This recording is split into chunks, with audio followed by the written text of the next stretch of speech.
Hello viewers. তো আরেকটি successful allergic অ্যাস্তমার case দেখাবো। অ্যালার্জি থেকে অ্যালার্জি ডেভেলপমেন্ট করে অ্যালার্জিক অ্যাস্তমা ডেভেলপ হয়ে গেছে। রুগীর শ্বাসকষ্ট হচ্ছিল। তো এখন একবার মাত্র ওষুধ দেওয়া হয়েছে। একবার মাত্র ওষুধ খাওয়ার পর পেশেন্ট এখন কেমন আছে ওনার মার কাছ থেকে আমরা শুনবো। আচ্ছা, আপনি বলুন, আপনি যখন ওনাকে ফাহিমাকে প্রথম এখানে নিয়ে আসেন আপনার মেয়েকে, তো ওর কী সমস্যা ছিল? ওই শ্বাসকষ্টের সমস্যা ছিল। অ্যালার্জির সমস্যা হয়েছিল। অ্যালার্জি থেকে শ্বাসকষ্টের সমস্যা ডেভেলপ হয়ে গেছিলো। অ্যালার্জিটা কখন বেশি হতো? শীতের টাইমে খুব বেশি হতো। আর এমনি সময় রাত্রেবেলার দিকে রাত্রেবেলা ঘুমাতে পারতো না। আর খাওয়া দাওয়া করার সময় বলছিলেন তখন খাওয়া দাওয়ার সময় খেতে পারতো না, নাক বন্ধ হয়ে যাচ্ছিল। আর খাওয়া দাওয়া করতে গেলে মনে হচ্ছে গলায় লেগে যাচ্ছে। না, গলা ওরকম লাগে নাই, কিন্তু নিঃশ্বাসে অসুবিধা হয়ে যেত।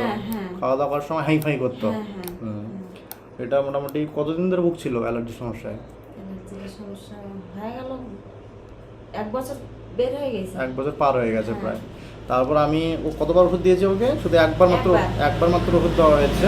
একবার ওষুধ খেয়ে এখনো বর্তমানে কেমন আছে বলুন আপনার মেয়ে? কম আছে, এখন অনেক কম। অ্যালার্জির সমস্যা এর মধ্যে শ্বাসকষ্টের সমস্যা উঠেছিল? না, বললাম তো 10 থেকে 12 দিন মানে সুস্থ হয়ে আছে, একদম কোনো সমস্যা নাই, পুরো সুস্থ আছে। হ্যাঁ। আর রাত্রেবেলা করে ওরকম শ্বাসকষ্টের সমস্যা, খাওয়া দাওয়া করতে গেলে নাক বন্ধ হয়ে গিয়ে যে হাই করতে, ওটা করছে? আর না, ওগুলো সমস্যা কোনো সমস্যা এখন বর্তমানে দেওয়া নেই। একদম পুরোপুরি সুস্থর মতো ইয়ে হয়ে আছে। ঠিক আছে, আশা করছি ওষুধ কয়েকদিন খাক, আরও সম্পূর্ণ সুস্থ হয়ে যাবে।